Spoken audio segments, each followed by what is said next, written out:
Guys, congratulations on the film. Thank you.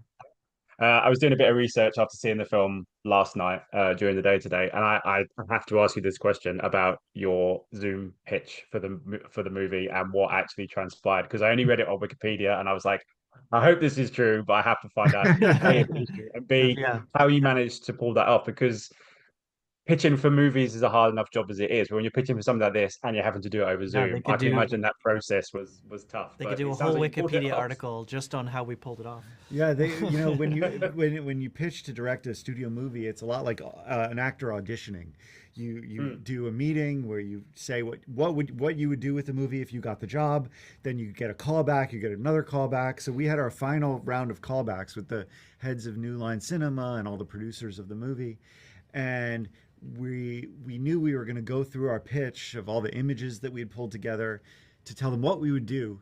And then Zach had this amazing idea of instead of just telling them what we would do, let's show them.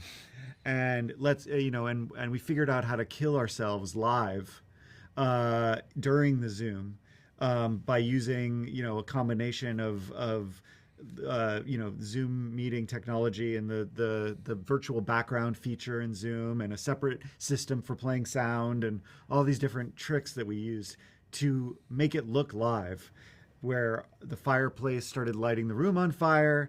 And then, we ran out and got fire extinguishers, and Zach turned on the ceiling fan to air out the room. And at that point, all the executives thought that was it, and they're sort of clapping on the Zoom. And then we sit back down and apologizing to them, and then the fan came off the ceiling and chopped my head off, and blood spurted out, and I slumped to the ground. And then it became live again, and in a way that felt seamless. Like, how did they do that?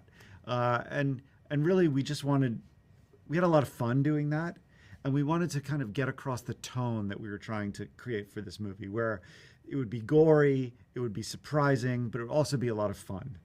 And it's hard to say that that's what you want to do and have them understand it, but show don't tell. And so we were able to kind of show them what we were trying to achieve.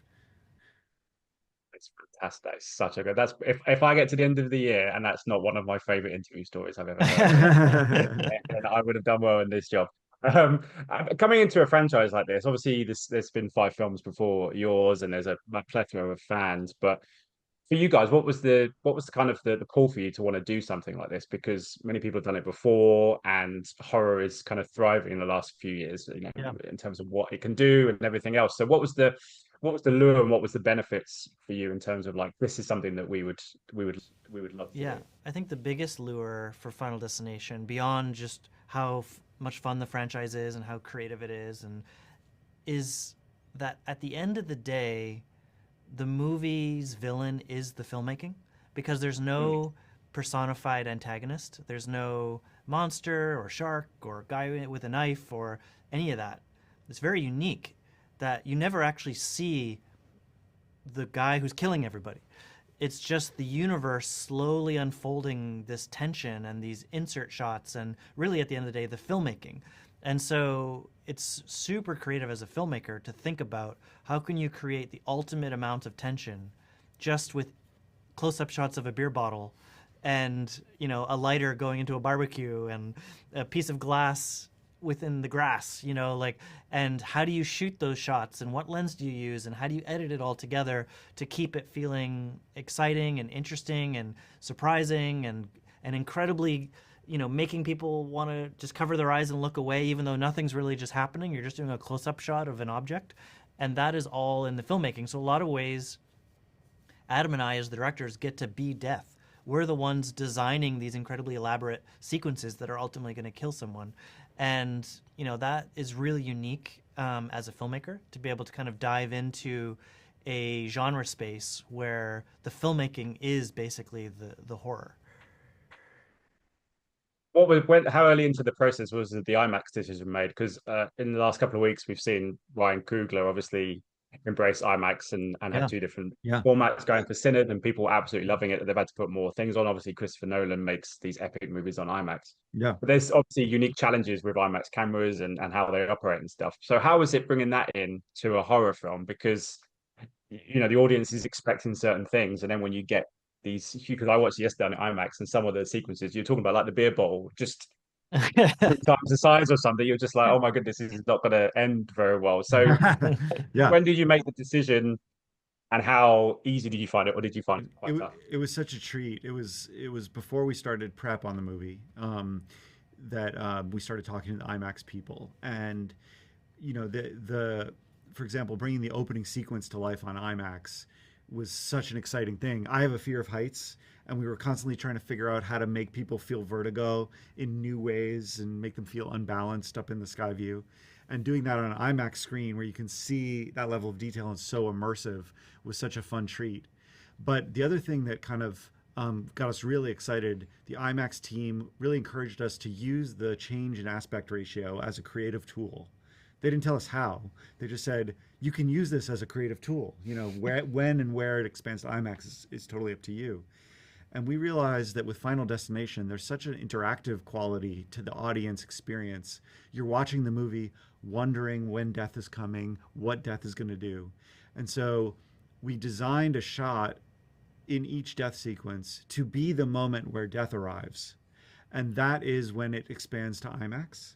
So in each death sequence, there's a single push-in shot that then expands the aspect ratio slowly to IMAX, and you can feel the immersive quality change as death arrives. So for example, that shot that skims over the bar, over the broken glass, and reveals the shard of glass in the ice well expands to IMAX, and you feel like you're kind of going into something. You're going into the screen, and you're feeling the presence of death. And it's kind of fun because that's it, that version of the film is not going to be released for streaming or at home. It's sort of a limited time version of the film that is only available in IMAX theaters. So it's kind of a fun, it just makes the experience all the more fun for the audience. Well, I wanted to congratulate you because there's so many films now where CGI is criticized, and whether they're using it too much or whether it's not necessarily believable, it takes audience members kind of out of the film. I just wanted this incredible CGI that you've got, because clearly you're using green screen and stuff like that, but it feels so real. How kind of important was it for you that Yeah.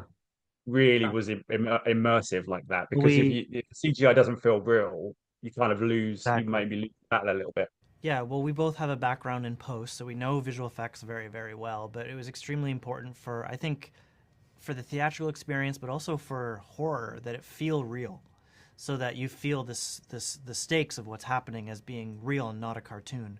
And so we really approached that to make everything as practical as we could. So a lot of the stuff in the Skyview, the view is actually practical. We're using volume technology where we're putting a period view and kind of sunset out the window so that all the stuff coming into the set is actually real light rather than blue screen or green screen. Obviously, there is a lot of visual effects that are used in that sequence, but the way that we approached it was to make sure that as much as possible, we used real people in real sets in the center of the frame, and then the visual effects are being used to kind of extend it, so that kind of the visceral nature of seeing someone's face as they fall through a dance floor and hold onto a beam. We actually did that. We built a dance floor 50 feet in the air and dropped someone onto a beam, and and everything around them then gets extended, but you see the wind in their hair and the expression on their face, and you just know that that's not a CG person. And in a lot of cases, we sent, it was like 25 people through 10-foot tall glass windows and we broke the world record for oldest person on fire, 71-year-old woman that we lit on fire, and we built this whole set so that we could light the whole set on fire inside, which was crazy. And you really get a sense of the real flames, interacting with people to kind of make it feel that this is actually happening. And that's just the opening. At the ending, when we blew up that building at the end, Mm. that was the largest explosion that they had done in the area where we were shooting for the last 20 years. Because everything's gone to CG. They don't blow up buildings like that anymore. And our visual effects team had planned to do all that in post. And then when they saw the footage that we captured, they're like, I guess we don't need to do anything.